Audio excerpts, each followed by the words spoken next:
Welcome back, everybody, to the ND and Free podcast in partnership with the Awareness Space, a podcast and media platform that explores how NDers can live their truth and feel free in their lives. We hear from inspiring coaches, therapists, experts, and fellow NDers from all over the world. I'm Owen Morgan, a self-awareness and ADHD coach. I have over 10 years experience in the wellbeing sector and have interviewed over 500 people across 4 podcasts. I received my ADHD diagnosis at 41 and it changed my life. My mission is to explore how the human spirit and understanding our whole self can bring us a life full of possibilities. So today, guys, we've got another neurodivergent Thrive Guide show, and we have the amazing guest, Donna Jackson. Donna is an accredited intuitive psychology coach and an ICF accredited insight coach. She's also a certified nutrition coach and a PT. She helps her clients achieve their health goals and thrive as the best version of themselves. So welcome to the show, Donna. I'm really excited to have you on. This is going to be the last one before my winter break. So I'm really hoping that as we're talking about intuition and in a way honoring our needs, that's what I'm doing. So welcome to the show. How are you?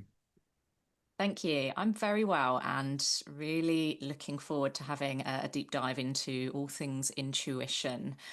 It's been it's being more and more spoken about, and it's great to be able to bring a little bit more awareness around what it actually is, what it looks like.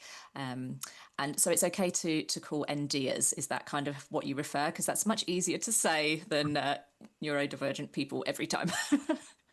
Yeah, that's right. My audience, anyway, particularly in my circles, we say NDers. It seems to Right. suit. Great. Obviously, everybody should use their own neuroaffirming terms, but we Yeah. do say NDers, yes. But in Yes. intuition, the reason I want to talk to you about this today is because for so many of us, neurodivergent space, is we can over time kind of lose ourselves a little bit from the way uh, we're told the way we should or shouldn't be, and that we don't quite fit in or are a bit weird or what's going on there. And people kind of make us feel like maybe we're not good enough. So we kind of lose what we want and who we are, especially if you're late diagnosed. So today is the perfect topic for all the NDers listening, I hope. But give us some context on it if you can. So obviously I've told everybody a little bit there, but give us some context of how it looks today, your coaching services, maybe how you're helping the neurovision community. What does it all look like for you at the moment? Yeah, so I became a PT at 37, which was quite late, and I had unfortunately listened to the limiting belief that I was a bit too old to start all that. Maybe I didn't look quite the part, and I'm so glad that I took the leap and qualified as a PT whilst in my corporate job. And then I wanted to learn more about nutrition, so I added my nutrition certification, and I was seeing clients and it was great, but I always knew that I wanted to do deeper work, and that when you're trying to help people with their food habits, with their exercise habits, it always runs deeper than here's a plan, off you go and do it. Humans are so much more complex than that. And what one person finds easy, someone else will find incredibly challenging, and vice versa. And that is just the way it is. And I think a lot of people will go to coaches to, get healthier and look at their fitness, improve their food habits. And they might be able to follow a plan for a set period of time, but then find themselves coming back to old patterns again and again and again. And it's very frustrating. It leads to feelings of I'm not, I'm useless. I can't stick to anything long term. I'm so inconsistent. So it's, we tend to place the blame firmly on ourselves. And so I wanted to be able to take clients deeper and really look at what is holding you back. And so when intuitive psychology came along, I was like, this is the thing. This is what's going to enable me to do that.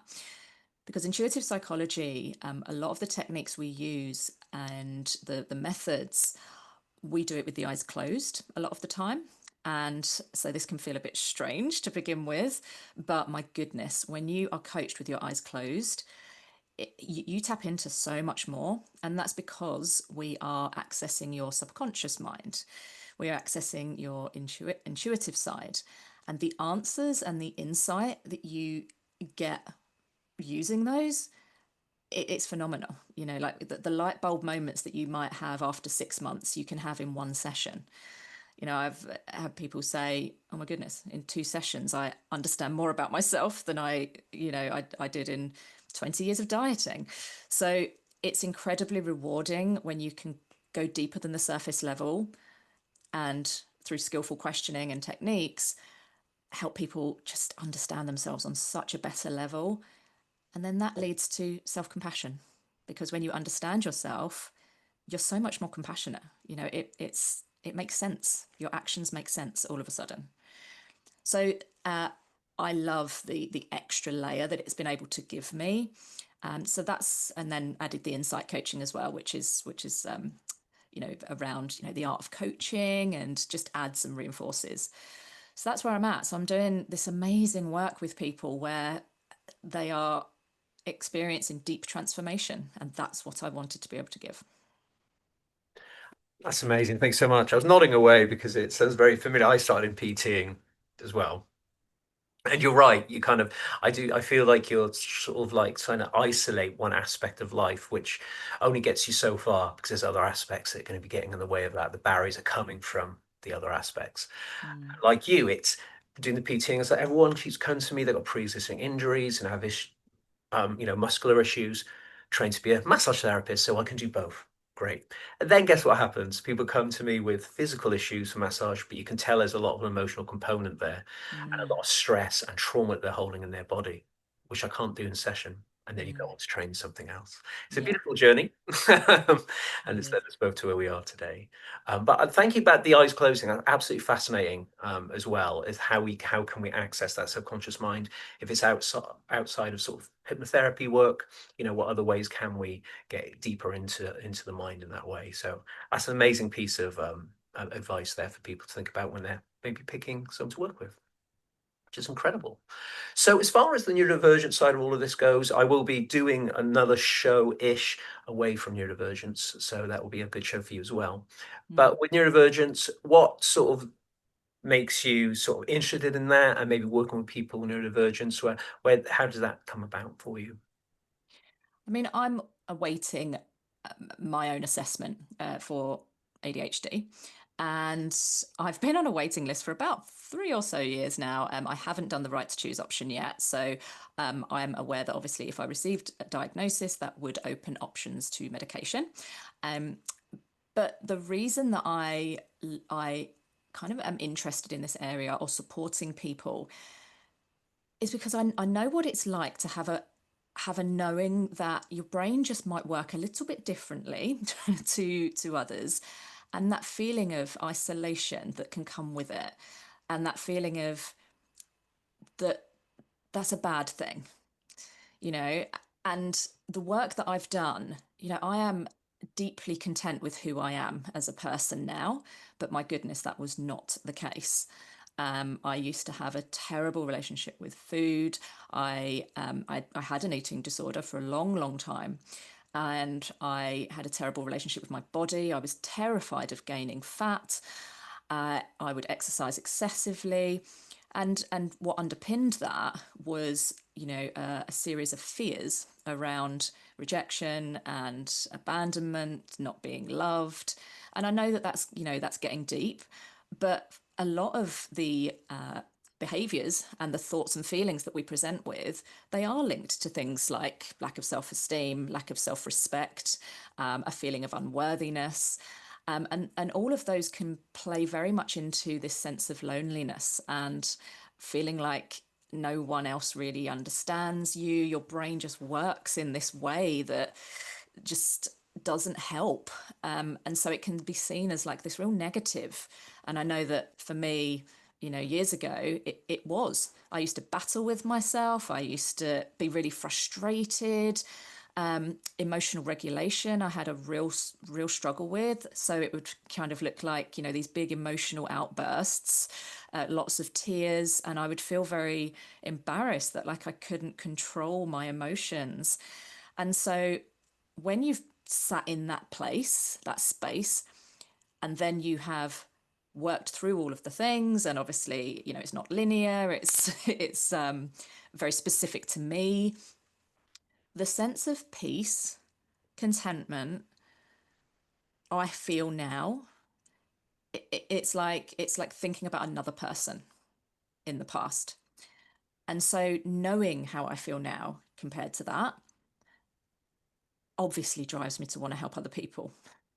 That's everybody needs to feel good about themselves. As simple as that. Life is too short to wake up every day feeling like you're a problem, you're a burden, you need fixing. Like that is not the case for anyone, but it's very easy to feel like that. And so I just have this huge drive within me to be like, let me help as many people as I can see their true selves and that there are no bad parts to any of us. Yeah, thank you so, so much. So, so powerful. And I think it's interesting, because it's kind of how we experience the world around us, what's coming in from the outside and how we're processing that, how we think about that. What does this all mean for me? I just think from, especially from a neurodivergent perspective, if you just take away all the diagnoses and all the labels and all the names and just look at you in this moment as someone that interacts the world in whatever way that is, probably built off from experience or whatever it may be, and then just breaking that down and saying, how can you help yourself experience this life in a way that's better for you, really, and more with flexible freedom, and you're able to be compassionate to yourself and honor your truth and know what your needs are. This is essentially what we're all trying to do when we come into this space and we want to try and find some help for ourselves. And I think that's why it's just so interesting, isn't it? All these labels are so helpful and they get us the things we need, and it allows us to access medication, it allows us to have access to work and all of these amazing things, and to understand our brain, its wiring. Can we use neuroplasticity to help our brain rewire itself? All these things are really useful. But when it comes down to it, take all of that away as you as a human being in this moment, in this world, experiencing life. And if someone can help you get through that, or you can help yourself, then all the better. And that's kind of it, isn't it? Sometimes we need to strip all of this away and not get too overcomplicated with what it all means and what names we need to use for it. Does that make sense? Oh, absolutely. And will I get a diagnosis eventually? And what would that change? To me, like I said, it would open up the avenue of medication. But right now, like the amount of self-discovery I have had over the past few years is crazy. I've always thought that I was quite a self-aware person. And the more and more I learn about myself, I'm like, wow, I have the capacity and the knowledge and the tools to do so much for myself. Will medication, even if it is an option, is it a route I would go down? I don't know. I would have to make that decision at the time. But I trust that I will know deep down what the right decision is for me. But at the moment, I am loving learning more about myself and seeing what I respond best to. And I've made some massive changes, which have definitely helped me. But I just want to share this quote, and it's from Carl Jung, a very famous psychologist, and his teachings form a lot of the foundation of intuitive psychology coaching. And the quote is, "The privilege of a lifetime is to become who you truly are." And I love that because I think so many of us do not live as we truly are. We live with masks on. We live with projected personas as to what we think we should be doing. And when we can just embrace who we truly are and feel that sense of authenticity and that there's no bad parts, it's a wonderful feeling. But some people never get to that space. Yeah, it's so true. And, being able to meet these things with curiosity and openness, sometimes it's a very Mm. hard thing to do when the world says, no, thank you. You must, you must behave this way and your day needs to look this way. Do you not know about that? And if you don't do your full-time job and earn enough money, you will struggle to pay your rent and you may not have a home. It's like the whole world's not built right for us to all flourish at our true potential. However, there is other ways of accessing that true potential in this crazy structure that's been put upon us. I think that's kind of the skill, really, is how can we honor our truth, but also follow, you know, society's decisions for us. It's an interesting one, isn't it? Because you can't just do whatever the hell you want and say, I don't care about money. Maybe you can. Maybe you go traveling, get a camper van. It's possible, Mm. but it's trying to tread that line of true authentic living, but also doing some of the stuff you have to do. But that's coming from somebody with ADHD who's got a bit of a pervasive drive for autonomy. Don't tell me what to do, energy in there. So it's interesting, isn't it? It's trying to fit in, but also honoring us ourselves to the fullest extent, isn't it? Mm. But yeah, it's a tricky one, that answer. That's for another day, talking about societal structures. But as far as what people come to you with, I just asked this because it's actually just a really, really good question. I've had so many answers so far. What are the key things you're seeing in people that come to you? We talk a lot about shame on the show, like I said before, trying Mm. to figure out what our values are, trying to work through why these feelings keep coming up and we don't understand why. They seem to be the key things. Are you seeing this similar thing or anything different to that? Yeah, I see a fundamental underpinning of this sense of not feeling quite good enough. And so the clients that I work with tend to be in kind of two camps, and one will be the people who just can't seem to find consistency. They've got all the will in the world. They really want this thing, whether it's to be healthier, move more, eat better, but they just can't stick to things. And so they therefore blame themselves, and they feel useless. They feel like they're not good enough. And then you've got the other camp, which are they tick all the boxes, they're very self motivated, they get it all done, but it's never enough. They still don't feel good enough. So I do a lot of work with body image, and so my goodness, the statistics are most people don't feel good about their bodies, the way that they look. And obviously society plays into that, but it's this fundamental sense of my body doesn't look good enough. Regardless of what I do, it never looks good enough. And if I get to a point where it does look good enough, I've got to maintain this. And if I don't, then all those feelings come back into play. I don't look good enough. So it's a lot of pressure. It's a lot of heaviness that, things have to be a certain way. But imagine getting to your goals only to feel like it's still not enough, that I, as a person, still do not feel good enough. That's a bit of like a panic, like, oh God, well, what now?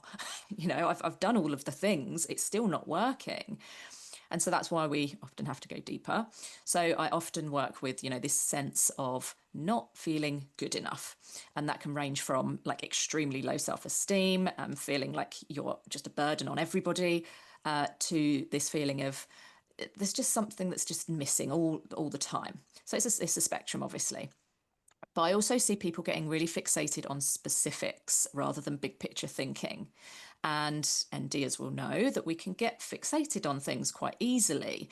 Now, I'm not speaking for everybody, but I know it's like, oh, I've got an idea. And you put everything into this idea, and then you might drop it the next day. It's like, oh, wow, what a waste of time that was. And it wasn't a waste of time. We can go into that. But fundamentally, it's getting fixated on specifics and not really zooming out, not having that ability to say, looking at the bigger picture, looking at the long game, this meal won't have had the impact I think it has, or missing a couple of workouts for various reasons is not going to have the impact I think it does. And so it's just having that sense of calm that it's ebbs and flows. You can trust yourself to do the best you can with what you're presented with at any given moment, with the resources you have, and just thinking bigger picture. But yeah, I often see this kind of like getting fixated on the numbers, and ND is, it's very easy to do that, especially with like calorie tracking, for example. It's like, it's got to be rigid. It's got to look like this. If I go over my numbers, it's bad. I have to weigh things. It's very easy to fall into those patterns, and that perfectionist kind of rigid rule thinking, which doesn't really allow any flexibility. It doesn't allow any adaptation. And then, of course, you get stuck in this loop where you don't feel good when things aren't looking as they should. I will just touch on one other thing, which is outsourcing to other people. So something I see a lot is you tell me what to do. And it comes from a place of I don't trust myself. Now, of course, going to an expert that has more knowledge than you in a certain field is a good idea. If you have a knowledge gap, then definitely fill that. But then we get this over reliance on a coach or a PT. It's like, right, I'm going to this person and they're going to help me. Great. But there's no self-leadership. There's no, you've got to be building that trust rather than just not relying on yourself to know the answers, because you do, and asking everybody else what is best for you. Like, we get into that a lot. And then I would just say a lack of patience as well, because it's very hard to be patient. We're generally not very patient people. That goes for everybody.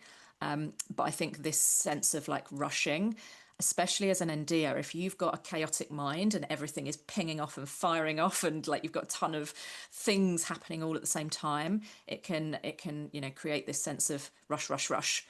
And obviously that doesn't leave much room for being patient and allowing things to evolve. Yeah, thanks so much. A lot of that sounds a little bit familiar from the past, but I think it's the same touch towards the end there about empowerment, helping people empower themselves. So holding the space so they can learn how to empower themselves based from their own intuitive knowledge and what they know to be true about themselves and their values. So Hmm. I know this is all cheesy terminology used in the coaching space, but it's very true. So, Yeah. you need to empower them. And I think we have cultivated these belief systems and neural pathways in our brain as well that have been created by how we've been met by others in our life, especially in childhood. So, compassion, like you said, it's all about compassion. I totally makes sense. It makes Mm. sense. I think that way. Of course, it does. Is it helping me today in this moment at this age? Maybe not. So maybe we can, hope for me. Hope neuroplasticity is hope. The fact that you can retrain your brain is hope personified. Mm. It doesn't mean that we're necessarily stuck with a brain or stuck with a brain that we think controls us. We can, get some of that power back. Get some more cliches there, but very, very powerful. And I think something you said there, just as a PT, a PT from back in the day as well, is this element of what is healthy. If I want to boost my health, and what that looks like is a better question than how do I need to look and what are Mm. the inches and what is the kilograms. It's more what can I do to treat my gut with deep compassion and in a healthy manner, and the kind of weight will take care of itself. It's quite a hard mindset though, because it doesn't require you using numbers and scaling. You have to just trust that you're being healthy, therefore the rest will do its work. Mm. I'll just add another the quote. I haven't just got a million quotes to give you today. It's just this is the only second one, but it's from Carl Rogers, and he's also a psychologist. And just as you were speaking there, um, I love this one, and it's the curious paradox is that when I accept myself just as I am, then I can change. And it's so powerful because that really is true. We, when we come from a place of, I'm not good enough, I don't look good enough, I'm always a failure, never consistent. When we come from that headspace, it's incredibly hard to change because you're already battling against a belief system that is not working in your favor. Whereas if you can really accept yourself, meet yourself where you are today, you might not be where you want to be. That's okay. But if you agree to meet yourself and accept yourself just as you are today, with the intention to make some changes, that's where you can see the growth. But it's and this is why I get not frustrated, but I this is what drives me to show people that there's a different way. Because when you are like, I've spoken to women who are just, they've been on diets for like 20, 30, 40 years, and they're still stuck in the same patterns. And it's because they are doing what they think they should do. It's what most people do, but they've never addressed the belief system. And if your belief system is telling you you are never going to be someone who eats healthily, you are always going to struggle with food, you're battling against that every time you have to make a choice. And with food, it's complex because we use food in so many different ways for joy, for pleasure, for fuel, for nourishment, for culture, for celebration, for sadness. Like food is a complex one, and that's for another day. But it's this, if I can just accept myself as I am today, that's the place from where I can make change. Yeah, certainly is. I'm all fully trained on acceptance commitment therapy, so that's a big part of the kind of work that we're You're doing. on board. So yeah, I'm fully on board with that. But yeah, it's funny when we have a sort of a mission statement that I need to exercise for this particular reason to hit a certain number or a certain scale. You can't get out of that loop. You're going to be stuck in a loop. What number's that then? And then when you're there, how does it end? How you're like, all right, cool. How are you going to motivate yourself to keep training? if it was hitting a certain goal. It's fascinating. But Mm, again, this is for a different podcast. I think we can definitely have an amazing chat about all of that body yeah. stuff, because I just think you find some sort of movement, let's just call it movement, that you adore and you love, and it maybe it's with friends, it's something that's social. Once you find that, then you're set, because not Mm, only are you training, you're training in parasympathetic because you're loving it, but also the sympathetic energy you need to exercise is absolutely. perfect. So racket sport for me is like my favorite thing to do. All kinds of different racket sports with my friends, have an amazing time, burning a hell of a lot of calories. Heavenly. I go home feeling great. I'm not going to eat any crap because I'm feeling great. And I just had a lovely time. I'm going to enjoy the rest of my evening. So there Mm. is no emotional eating taking place. Anyway, different show. But do what you love, guys. It's a bit of a gift.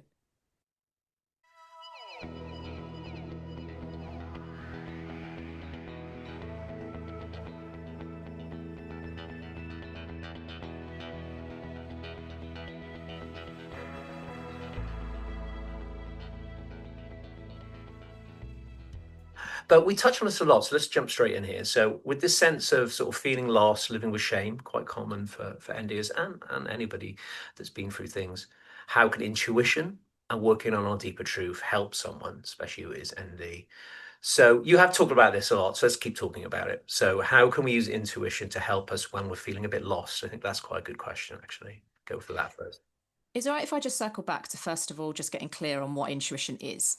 Yes, please. Because it's like, it's like I said, it's been heard more and more, and that's great. But it's important to actually understand, like, well, what is that? What is my intuition? And it's basically the ability to understand something without that conscious reasoning. So that gut feeling, which most people will be aware of, our inner wisdom, our inner knowing, these are other ways to describe it. But it's not actually like woo woo. I think sometimes people can hear intuition and be like, oh, that's a bit like, yeah, alternative. But actually, it's just the result of like the unconscious mind is constantly analyzing our environment, our past experiences, and that leads it to identifying patterns. And then over time, that leads to like these learned responses and this knowledge that you're not consciously aware of, but it's in your unconscious. It's there. And so that when you encounter like a situation, you have to make a decision, your brain kind of quickly compares all of those experiences, knowledge you've gained, and it's able to generate that feeling of this feels right or this feels off. And you don't need a logical explanation. You just have this sense of like knowing instinctively without the need for like analyzing it all.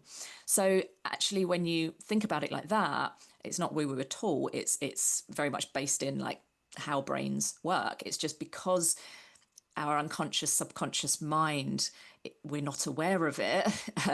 It seems to be something that is like they don't really understand it, or people might not really understand.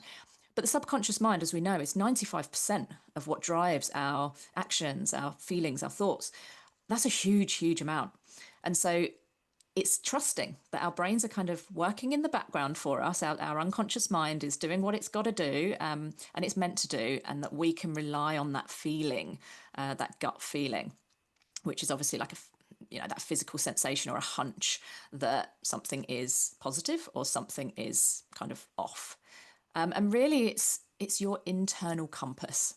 It's what you can use when it comes to making decisions that feel right for you. And I think yes, it's important to add like critical evaluation sometimes, because I think it's, if we just literally go with every single like instinctive thought that comes up, like maybe there are sort of emotions or habits getting in the way.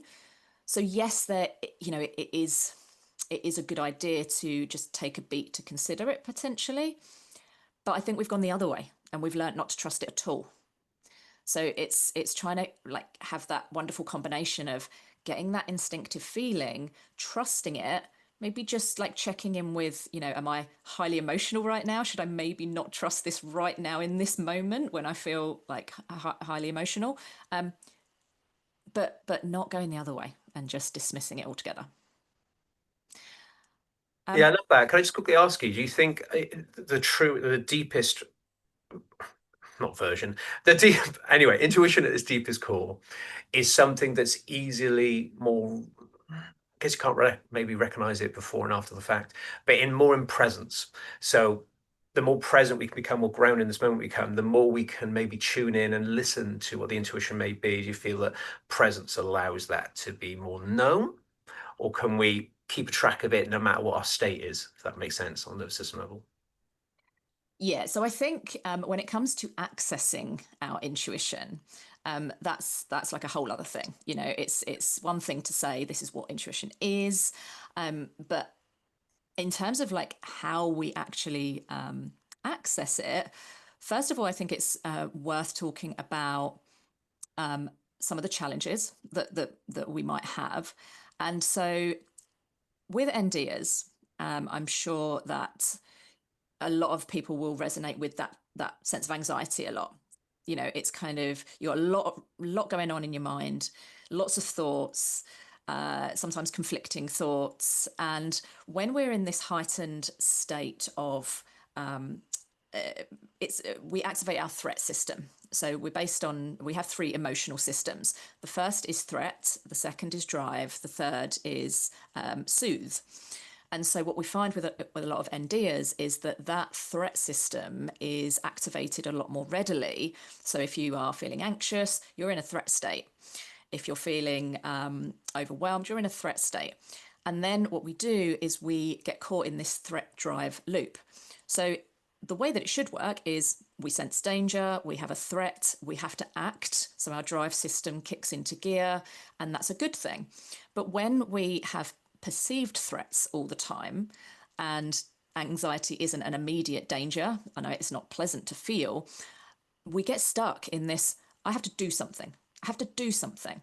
And so we're compelled to keep acting all the time. And I know for me, around coaching, it was like, oh, I've lost a client for the best reason because, you know, they've fulfilled what they wanted to. You've sent them on their way in a great headspace. So, but I've lost a client. Right, I need to do something. I need to do something. And we're responding to that. We're just getting stuck. And now I love it when I feel compelled to act. I say, where's that coming from? Because there is no threat right now. And it's really great when you can just recognize that. So, in answer to your question, 100%, if we can be more present, if we can slow down, if we can make space, then we are able to listen to our intuition a lot more easily. But if you are in this threat drive loop, it's going to be hard to access because you're just in doing mode. And when you're in doing mode, it's really hard to be in reflective observation mode.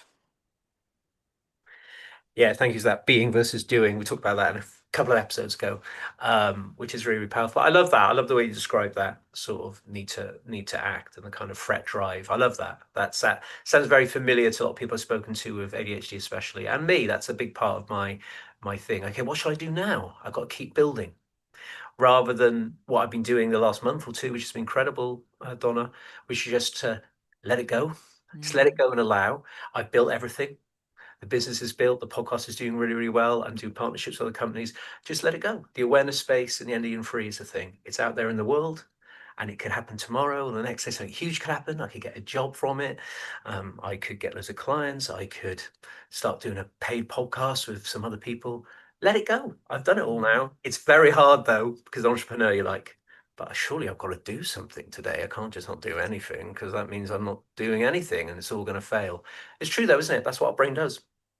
It does, but if you could reframe it as in, okay, so the doing part, how can I channel that into taking an action that is actually going to get me or take me a step sorry, take me a step closer to feeling calmer, feeling more authentic. And so in those moments, and for me, a thing that I used to do quite a lot is, I have an email list. I, got however many people on there.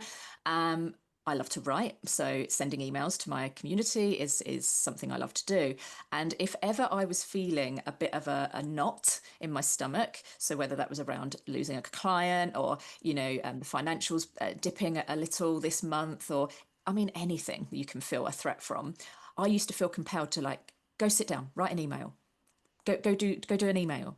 And that was my thing, because it would make me feel purposeful. It would make me, but it's coming from a place of threat, and you're never going to write your best when you're coming from that place. Like, you're going to write your best stuff when the emails you write that are going to connect with people, really connect with people, are when you're in that wonderful creative space, when you have a message that you want to share, that you're really passionate. And so that's a very simple thing that I learned to say, no, I'm not going to go write the email, because it's coming from this space, not this space. And so that was a really simple way. But what do I do instead is the next question. Because as we know from habit building, just to stop doing something is hard without replacing it with something else. So if you can recognize, I'm in my threat drive loop right now, I'm not going to do the thing that I feel compelled to do. Actually, what I'm going to do is focus on building up my soothe system. So my third emotional system. How do we do that? Well, things like taking a walk. So as I'm sure you resonate with, there's always things to do when you're self-employed. There's always tasks you can be doing, and you can get stuck at the laptop for hours. Oh, I'll just get one more thing off the list. I'll just tick one more thing. You could also go for a walk. And it's battling with that feeling of, I must do more. That's being stuck in the threat drive loop. I must do more because my business is going to fail if I don't, and blah, blah, blah, blah.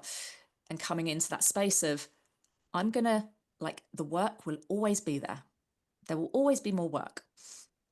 Admin, I'm going to leave it here, even though it feels uncomfortable because I have a to-do list, and I'm going to go out for the walk. I'm going to intentionally choose my brain state, and build up that soothe system. So for every NDer, please focus on building up your soothe system. What that looks like for you might be different. Meditation, jigsaw puzzles, putting on a comedy, writing, painting, whatever. But make that the thing that you do more often. Yeah, thanks so much. And I always think, where your best idea is going to come from, probably not from sympathetic, and probably not No. from dorsal vagal, especially because that's when Mm-hmm. you're in dread response and you will do anything it takes to get yourself out of it. But parasympathetic, that's where all my ideas come from, to be honest. When I go down to my allotment, I have two allotments now. My favorite thing in the world is just digging and chopping and Amazing. taking a moment to be in that space. I can still task and I can still be creative and shape a shrub. That's quite hard to say. Um, and that, I tell you what, Donna, that's where my ideas come from. I'm like, oh my God, I didn't think maybe I could do that. But then also allow my ADHD brain to realize, give that 2 days, just sit on that idea, and I'll go, yeah, that would take up way too much time. But the point is, I'm taking space. I'm allowing my brain to have ideas. I'm not telling it to stop doing it. But Mm. parasympathetic, I think, is where all the deep connection comes from, where our growth, our learning, that's the space that you do all of that in. So there is lots to gain from taking a day off. There is so much to gain in for your future self, for everything your brain could do and the way it heals. And I don't know, that's where all the magic happens. What a beautiful day, in fact, to take. Yeah, if we could just get rid of this view that taking time for yourself is selfish, or selfish in a bad way. I mean, I don't think the word selfish is a bad thing. We've learnt that it's a bad thing to be selfish, but actually taking time for you, it's absolutely essential. And I would have, the old me that was, frantically ticking things off the list and exercising excessively and rules, rules, rules. The thought of like going to take half an hour to go and lay on the bed with some headphones on and listen to a meditation, like, no, that is not productive. I was very set on like what I thought was productive and what was unproductive. And I've totally flipped it now. I'm like, that's essential for me. Like, I have to give myself that space, because when I allow myself to think or just reset, yeah, that is where the magic happens. And I think a lot of NDers struggle to be still, to go inwards and relax because of this go, go, go feeling. And I speak to a lot of people that say, oh my God, I can never switch my brain off. Very much resonate with that. And the thought of like laying down and just listening to nothing, that's weird. Whereas actually, you'd be surprised. We are constantly taking in information, constantly. We take in something crazy, like 8 billion pieces of information in a day. It's like we have to be protective over that. So if when you wake up in the morning, the first thing you do is put your phone on and you start scrolling social media and it's everybody else's opinions and views and thoughts. Try this idea, do this, do that. You're not giving yourself and your thoughts any space to appear. And this is why, a lot of people say in the shower they have good ideas. It's because you're in the shower, you can't be on a laptop, you're just kind of like washing your hair or doing whatever. And then you think of something, you have a thought that you wouldn't have had when you're filling all of your time doing things. So, absolutely, like giving yourself that space for your own thoughts to appear. That's definitely a way that you can like tap into your intuition more. Yeah, no, that makes complete sense. I think sometimes we will return to similar things over and over again, and not necessarily in a bad way, in a good way. We're not realizing that we keep getting pulled back towards something that means a lot to us, but we feel in our brain we should be doing something else because we got carried away elsewhere. And I've always said this, I've tried to train as a gardener twice. I've tried to go into management. There's all these different things I've tried to do and study in.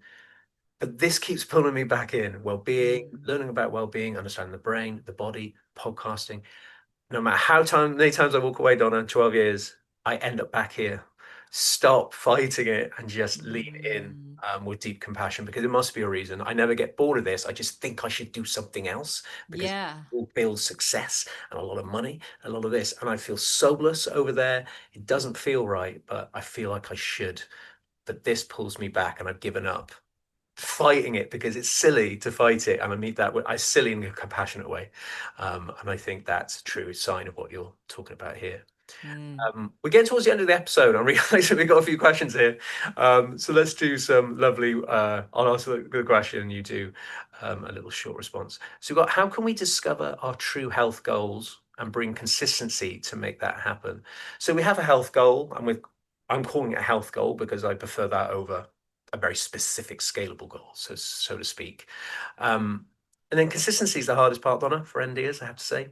Stick it, Mm. any brief thoughts on how to help we stick to that? Okay, so obviously two parts to the question. So first of all, discovering your goals. Um, Again, when you tune out the noise and stop outsourcing things to everybody else and tune into what you actually want, it might surprise you. So we kind of go merrily on our way thinking that we should do certain things. Should is such a huge word in my world because it's like we're governed by the shoulds rather than asking, well, what do I want to do? What brings me joy? What makes me feel alive? What environments do I work best in? How do I want to eat and exercise? Um, and what is the intention behind this goal? What do I want? So obviously, a common one is I want to lose weight. Why is that? I want to be healthy. Okay. Anything else?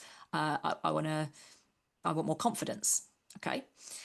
So you work on confidence alongside that because you don't actually need to change your body to gain confidence, but confidence is, something that you can work on. So it's really looking at the intention behind the goal and how healthy that intention is and what is driving that intention. Is it your goal? Is it a goal that you've absorbed from somewhere else along the way? And actually, you're not going to stick to it because it's not yours. You couldn't care less. And I've spoken to quite a few women now who are, on this constant, like, must keep my body small, must keep my body small. And when they kind of have the realization that it, they're just doing it because they feel like they have to. And actually, their natural set point is a little bit bigger. Um, and they'd much rather just enjoy their lifestyle the way that they want to enjoy their life without conforming to all these things that they feel like they have to do. So I think it's very individual. Like this is a very kind of blanket answer. But first of all, discovering your true goals, doing it on your terms, really important. Autonomy is like one of the main things we need to stay consistent with things. So if we're just following a plan that someone else has written, um, unlikely to stick. If you've had a hand in that, if you've decided what you want to do, much more likely to stick. But also with consistency, the blockers that you have are very specific to you. Like your experiences, your map of the world, your map of reality is so unique to you. So that is why you need to approach any health goals in that vein. I'm unique. I need to do it my way. And if I need to collaborate with a coach to help me on that one, great. But autonomy is so important. But this is why I love to work with people more deeply, because it's like, what are your blockers? And if the amount of people who say, I know what I've got to do, I just can't seem to do it. We hear that all the time. Well, that's because you've got something getting in the way. What is it that's getting in the way? Until you go underneath the bonnet, you're not going to see, because that lies in your subconscious. And if you find yourself keep returning to old patterns and finding it so hard to get out of those bad habits, then there's something going on there. It's not just that you don't have discipline, you don't have willpower, it's none of that. There is something getting in the way. And it might be the relationship you have with exercise, the relationship you have with food, the way that you speak to yourself, the way you view yourself. Lots of our behaviors are driven by a need for safety. So we will take the safe option. That's what our brains will do, rather than go do the scary option, like joining an exercise class I've really wanted to try, but that's too scary, not doing that. So it's being aware of how you work, how your brain works, and releasing those blockers, changing that belief system. Because once you change the fundamental underlying beliefs, it suddenly feels like there's more of a sense of ease around it, rather than this constant battle uphill and going against what you fundamentally believe to be true. I love that. Thank you so much. And it's kind of something there. Who's this for? I always like to ask myself the question whenever I make a choice or a decision, or I set a challenge for myself, who is it for? Check in a second. Absolutely. Oh, that's not for me, is it? It's for that person or the wider social circle Yeah. you're in. That's quite revealing when you when you say who's it for, and they're like, what? Hmm. And then they realize that they just don't want. They think everyone on the street thinks they're fat, so it makes it feel Mm. terrible. But it's like, so this goal is for people to not. But that's just a story as well. They probably don't even care. They're not even looking. They're not even aware of your existence. But we live true to wanting to avoid that perceived look. It's complicated stuff, obviously. There's so much we can cover here today, but these are all valid points.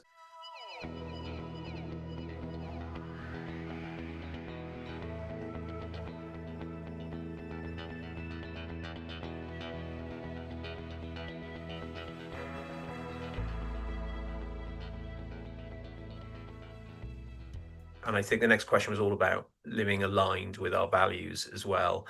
And I think a lot of NDs are really driven towards values, as in social justice is quite a big thing. But I think that's just all part of the spectrum of this kind of brain where we feel things very intensely or very deeply. And if it's something we care about, we are obviously going to care about it to a high extent. Therefore, we then call it, social justice sensitivity. But all I would say is that I was heavily bullied as a kid. It was really rough. That will inform part of when I don't want to see that happening in front of me and I want to jump in. And I'm Yeah. someone that doesn't like confrontation, don't like it at all, really. But if I'm seeing someone being mistreated or being bullied in the workplace, which has happened a few times, I've jumped in, even if I'm shaking because it's confrontation. I will not stand for seeing bullying live in front of me.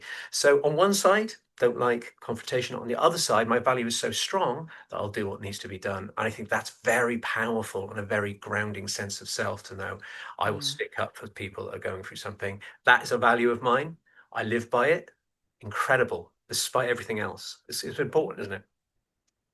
Yeah. So living in alignment with our values, it comes back to authenticity, who we truly are.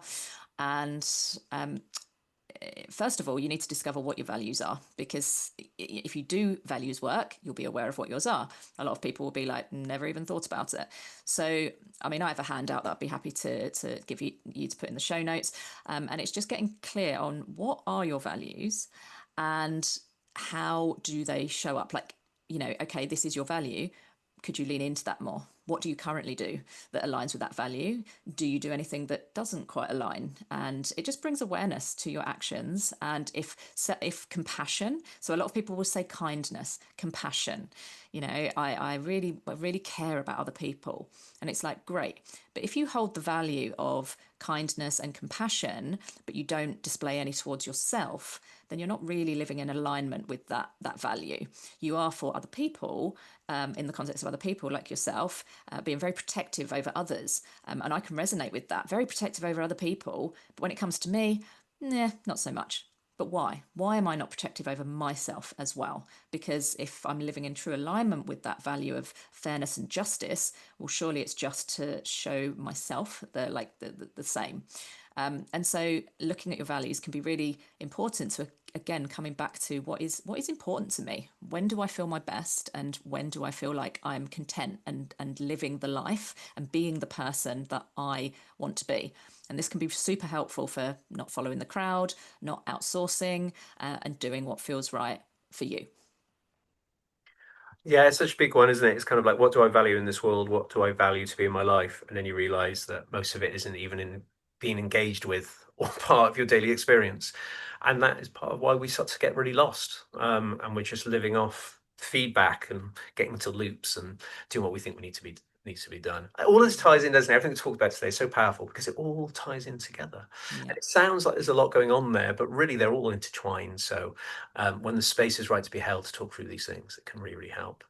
Amazing stuff. So before we get to our two finale lovely questions that we always do, let us know. I was really intrigued because you do a 30-day reset, and I'm really excited. I love things like that where it's like a little bundle thing and you work through a process, and at the end you see how you're getting on. I love all that kind of stuff. So just it's a bit of a cheeky bit of self-promotion in there for you as well, but I'm just intrigued. Tell us more about that. Yeah, so a 30-day reset. I mean, I'm really firm on I don't want to be working with anyone that doesn't feel comfortable with working with me. I really want it to be a partnership, a collaboration. And a lot of people don't want to commit to long-term coaching before they've got to experience it. So I offer 3 gifted coaching sessions a month. And then if someone is like, not for the same person, so 3 a month. So if you wanted to experience a gifted coaching session, you can experience what intuitive psychology coaching, with a view of like improving your health goals, is all about. And then if you want to go ahead with a 30-day reset, again, it's something that's not too long, so you don't have this long-term commitment, which can make people a bit fearful. And so that would be eyes closed work, not all the time. It depends on how a client presents, as to what I feel would be the most appropriate techniques or way forward. And we would have like 4 sessions within that. So at the beginning, obviously, what are your goals? Very much like, what is the intention behind that goal? Getting really clear on what do we want out of this? What are we striving towards? Because intention is incredibly important. And then we have those really powerful sessions where we tap into those blockers in the subconscious. And when a client has new insight, new awareness, you can do so much with that. When you don't have the insight, it's really, really hard to make change. And so within that 30-day reset, we look at nutrition, we look at exercise, but also very much how are you speaking to yourself? What's at the root of this? So we get to the heart of the issue very quickly, and that 30-day reset would give you kind of that springboard. Right, I understand a lot more about myself now. If you want to go on to further coaching, great. And if you have what you need from that 30 days, also great. So yeah, that's what it's all about. I love it. I love stuff like this, especially when it breaks everything down as well. So you're not just focusing on one Yeah, single thing, because there could be something getting in the way of that one singular thing. So of course. that be part of my coaching as well for sure. Amazing stuff. So we have 2 little finale questions that everybody gets. So we've got a newer one and then the one we've done since day one. So this question is, What key moment or an achievement in your life are you most proud of? So this, in your case, could even be linked to potential ADHD in there, or some other issue or trauma or whatever you've been through. So can you think of something that may have held you back, but somehow you pulled something off and you're so proud of it? I love this question. Mm. I'm going to go quite deep for this one. Overcoming the death of my mum. Um, my mum was just sunshine personified, and she died at 63, sadly, during the pandemic, which added another layer. And she passed away of cancer, and the most transformative, life impacting event. Um, and overcoming that, whilst also learning to slow down. Like, I look back now, it's 5 years ago, we just had the 5th year anniversary of her passing, and she passed on World Smile Day, which always makes me smile. Um, I don't know how, well, I do know. You know, what I would say to anyone is, you do know. When your answer is I don't know, you always know. You're just not allowing yourself to really think about it. So I do know how I got through it, but I'm really, really proud of myself, because since she's passed, I have really lent into self-discovery. You know, a loss like that, it cracks you wide open, and it's an opportunity to rebuild in a way that's even better than before. And so I'm really proud that I've rebuilt in ways that I'm not so frantic. I'm not so chaotic. I don't just listen to every thought that appears. I have done so much work on learning about myself, quietening my mind where possible, implementing self-soothing tools, emotional regulation, communication skills. They're all so much better the more that I learn. And so all of those things have contributed to helping with my grief. Because if you are in a calmer, more trusting state of inner peace, that undoubtedly helps with really, really big emotions like grief. Yeah, thank you for sharing that. And obviously, I'm sorry you had to go through that. But also, yeah, I guess it's what a powerful thing that someone that we care about deeply is allowed to live on through us, through our intention. Yeah. It's something very special about that. We always say they're always part of us and always live with us to our last day. But if you're embodying them through their inspiration, I don't know, it's something very special about that. Um, Do you know what I also, I will just, I know that we're a bit short on time, but I did just want to add as well that when you lose someone, and it might not be loss, it might be a divorce, it might be the menopause, it might be, but something that's life changing, is it's an opportunity for you to become more authentic. Because like I say, you're kind of cracked wide open, and you have a little bit more of a, I'm not going to do this anymore. I'm not going to stay unhappy. I'm not going to uh, do things to please other people. I'm doing me, and I'm going to be authentic. I'm going to live in a way that feels good for me, because why wouldn't I? You know, life is short. You learn that when you lose people, and you owe it to yourself, and you also owe it to the person that you've lost, because they're more than likely going to want you to go on and live a really great life. And so when you embody that and you kind of commit to that, even even through all the painful parts and the missing them, it just brings this inner peace that I think a lot of us are missing. Certainly, and it's kind of like in TV and films, when they always say they wouldn't want you to do this. And deep down that if you're going down a path of in the grief that, can be quite dangerous for yourself, health-wise, they wouldn't want that for you. And I know it's a very cheesy line from films, but it's true. It's true. You know who they were, and they wouldn't want you to be doing this to yourself. So there's something about that as well. It's like their memory lives on in your choices. And Yeah. that's a really lovely takeaway today. Thank you. Thank you for that. So our last question is your parting message. That's what I was trying to say. So for all the NDers listening right now, Donna, what would be your message of joy and hope and everything's going to be okay? Basically, just send us off on a high of we've got this kind of coachy loved stuff. You know what I mean? What would Yeah. be your message? So I would say you are unique. Like, creative alternative minds are beautiful and can produce just the most wonderful things. And if you lean into that, rather than seeing things as a limitation or a flaw, if you can reject the notion that things should be done in a neurotypical way, if you can learn to trust yourself deeply and accept that there are no bad parts of you, you will be much more content. Self-discovery is an absolute gift to yourself. And if you struggle right now, you simply just haven't found the method, the approach, the support, the coach that you need, that plays to your strengths and helps you work through your challenges in the best way. Like, you're not a problem to fix, but change is always possible if you want to improve certain things. And just remember that, like, NDers, they have this wonderful ability to perceive things on a deep level. They might notice things that others wouldn't. Very perceptive, very able to tune in.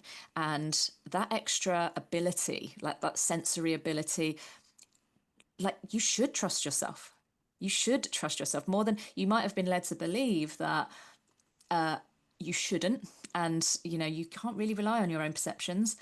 But I would argue the opposite. And actually, you're far more in tune with things. Therefore, you should trust yourself a lot more. So I would, I would leave them with that you're unique. I love that. Thank you. And it's good. I always think, how are people going to come up with something new after 55 episodes? But they always do.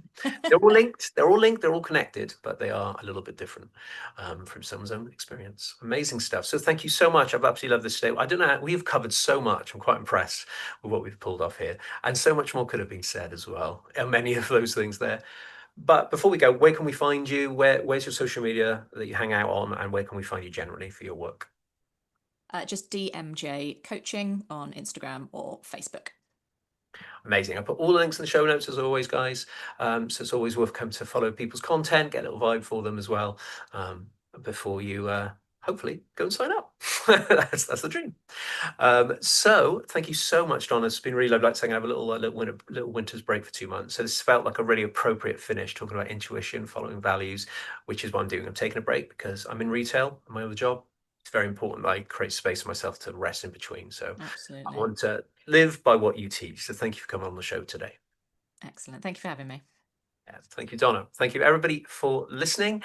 And for more of my coaching services, head over to my website, find out more about how the awareness space can help you cultivate flexible freedom in your life. Thank you for listening, and I'll see you in the next episode.